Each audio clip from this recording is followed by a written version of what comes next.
அதான் captain Vijayakanth sir. Captain Vijayakanth sir வந்து 1952 பிறந்தாரு. டிசம்பர் 23, 2023 இறந்தாரு.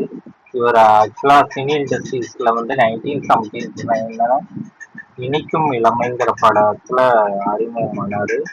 இவர் ஒரு புரட்சி கலைஞர். மக்களால் சிலம்ப கேப்டன் அழைக்கப்படுவார். இது தவிர ஊமை விழிகள், சட்டம் ஒரு தரை, அப்புறம் வந்து சின்ன கவுண்டர் போன இதெல்லாம் இருந்துச்சு.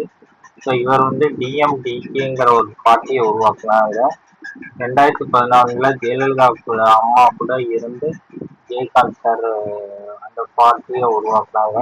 இல்ல அந்த பார்ட்டியும் இவங்க ஏடிஎம்கேயும் டிஎம்டிஏக்கும் கூட்டணி வச்சது. இல்ல எதிர்கட்சி தலைவரா தேர்ந்தெடுக்கப்பட்டாங்க. ஸோ இவர் இறந்ததுக்கு அப்புறம் மக்களுக்கு ரொம்ப சோகமா இருந்தாங்க. கிட்டத்தட்ட எக்கச்சக்கமான மக்கள் தமிழ்நாட்டு ரசிகர்கள் நிறைய கோடி பேர் அவருக்கு இருந்தாங்க. So thank you very much. Kindly subscribe my channel.